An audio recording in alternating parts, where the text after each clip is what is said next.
दुमका के दंगल में उतरकर डॉक्टर लुइस मरांडी ने जिस जोश और उत्साह का मुजाहिरा किया है वो ये साबित करने के लिए काफी है कि वो ये चुनाव किसी अंडरडॉग की तरह लड़ने वाली नहीं है।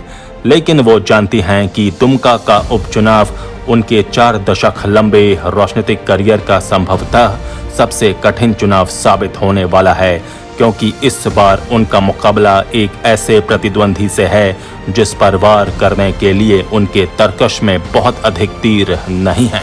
शायद इसलिए उन्होंने नामांकन भरने के बाद कहा कि यह नामांकन उन्होंने नहीं बल्कि दुमका की जनता ने भरा है। इस बार लुइस मरांडी ऐसे मुकाबले में उतरी हैं जो न केवल उनके राजनीतिक करियर के लिए निर्णायक होगा बल्कि उनकी पार्टी भाजपा के कई नेताओं का भविष्य तय करेगा। इससे पहले दिसंबर में जब लुइस मरांडी यहां से चुनाव लड़ रही थीं, तब वो सरकार में मंत्री थीं। शासन प्रशासन उनका था, फिर भी वो हेमंत सोरेन के हाथों चुनाव हार गई थीं। आज भी उनके लिए मुश्किल ये है कि 10 महीने में परिस्थितियां बहुत अधिक नहीं बदली हैं कि वो झामुमो के खिलाफ एंटी इनकम्बेंसी रूपी हथियार का प्रभावी इस्तेमाल कर सकें।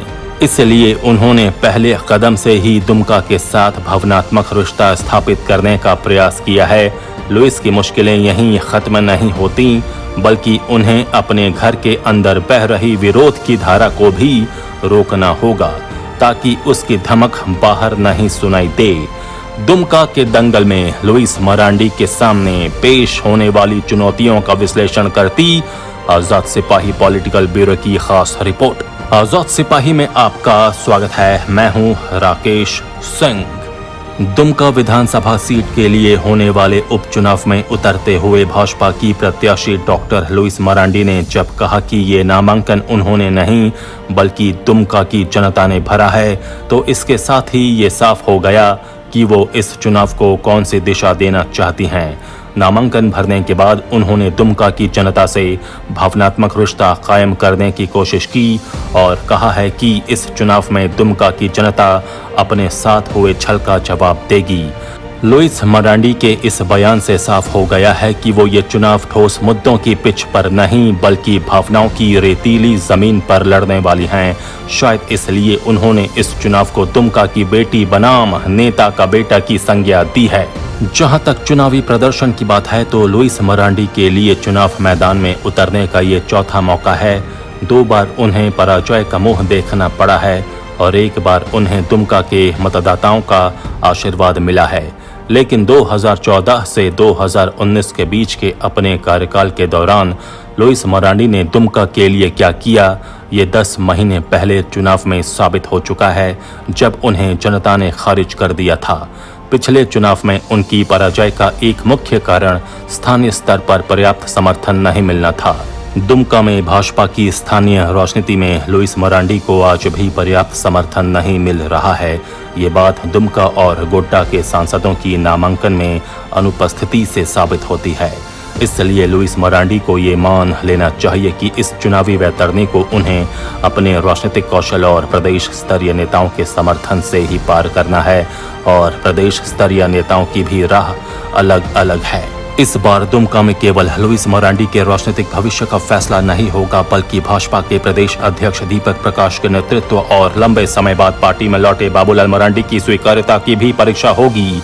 परीक्षा अभी भाजपा के राष्ट्रीय उपाध्यक्ष बने रघुवर दास की भी होगी जो 3 दिन तक दुमका में कैंप करके लौटे हैं। बता दें कि बाबूलाल मरांडी दुमका के सांसद रह चुके हैं और आज की तारीख में भाजपा के भीतर सबसे बड़े आदिवासी नेता हैं।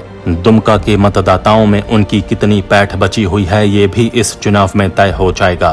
इस तरह लुइस मरांडी के सामने भाजपा के दरक चुके गढ़ को बचाने की भी चुनौती है। पिछले साल मई में हुए लोकसभा चुनाव में भाजपा ने दुमका सीट जीती थी और उस समय सभी विधानसभा क्षेत्रों से उसे अच्छी खासी बढ़त हासिल हुई थी। लेकिन 6 महीने बाद हुए विधानसभा चुनाव में बाजी पलट गई। इससे साफ हो जाता है कि दुमका के मतदाताओं के बीच भाजपा का जनाधार कम हुआ है। वैसे भी विधानसभा चुनाव हारने के बाद से लुइस मरांडी की आम जनता में मौजूदगी कम ही देखी गई। हालांकि कोरोना संकट के दौरान उन्होंने बहुत से लोगों की मदद की है।